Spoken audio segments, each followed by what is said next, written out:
Welcome to MK7 TV. Penukonda మాజీ శాసనసభ్యులు బొల్లా బ్రహ్మనాయుడు గారు నటనలో పేరుగాంచిన కమల్ హాసన్ గారిని మించిపోతున్నారని, తిరుమలలో లడ్డు కల్తీ ఉందని రుజువైనా కూడా దాన్ని కప్పిపుచ్చడానికి బొల్లా బ్రహ్మనాయుడు డొల్ల మాటలు చెప్తున్నాడని, తిరుమల తిరుపతి లడ్డును అపవిత్రం చేసిందే కాక చేసిన తప్పును కప్పిపుచ్చటంలో బొల్లా బ్రహ్మనాయుడు దిట్ట అని తెలియజేశారు. వెనుగొండ నియోజకవర్గంలో జీవి ఆంజనేయులు గారు ఎంత అభివృద్ధి చెందారన్నని, వారి ఆధ్వర్యంలో కూటమి ప్రభుత్వం చాలా బలంగా ఉందని, వారు కూడా మిమ్మల్ని నమ్మే పరిస్థితుల్లో లేరని తెలియజేశారు. అదేవిధంగా కూటమి నాయకులు కలిసిమెలిసి ఉండాలని, చిన్న చిన్న సమస్యలు ఉంటే వాటిని కూర్చొని పరిష్కారం దిశగా అడుగులు వేద్దామని తెలియజేశారు. వెనుగొండ నియోజకవర్గంలో కూటమి నాయకుల్ని చూసి ఓర్వలేక కొంతమంది వైసీపీ నాయకులు చిచ్చులు పెడుతున్నారని, ఇది కూటమి నాయకులందరూ గమనించి నడవాలని తెలియజేసిన వెనుగొండ నియోజకవర్గం జనసేన పార్టీ సమన్వయకర్త శ్రీ కొంజేటి నాగశ్రీను రాయల్ గారు. అలాగే ముఖ్యంగా వినుకొండలో మహానటుడు కమల్ హాసన్ ఉన్నాడని మాకు నిన్నే తెలిసింది. మా బొల్లా బ్రహ్మనాయుడు గారు కమల్ హాసన్ మించి కూడా యాక్టింగ్ చేస్తున్నారు.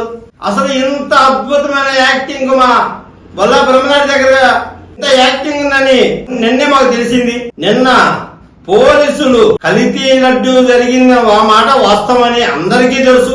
ఆ ఫ్లెక్సీని చించడానికి పోతున్న మన బ్రహ్మనాయుడు గారిని పోలీసులు అడ్డుకున్నప్పుడు బ్రహ్మనాయుడు గారు చేసిన యాక్టింగ్ ఆస్కార్కు మించుంది.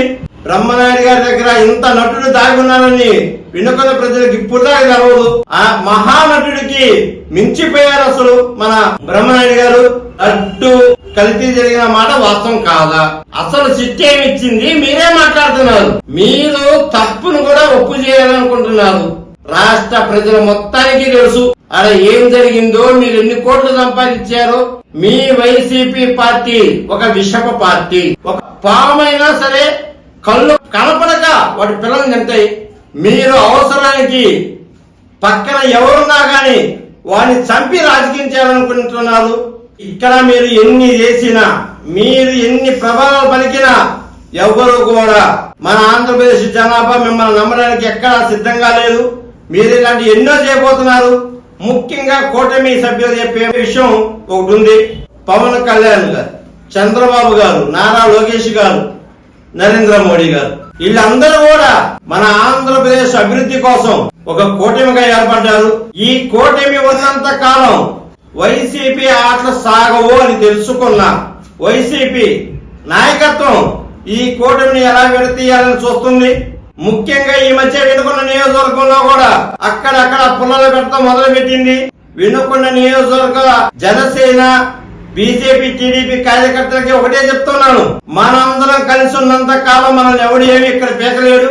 ఎందుకంటే మన ఎమ్మెల్యే గారు చాలా మంచి వ్యక్తి, అందరినీ కలుపుకొని పోయే వ్యక్తి ఎవరంటే మన జీవి ఆంజనేయులు గారు. మనం కూడా మన కూటమిలో చిన్న చిన్న విషయాలున్నా గానీ మనం అందరం కూర్చొని పరిష్కరించుకుందామే గాని ఎక్కడ కూడా నోరు జారద్దు.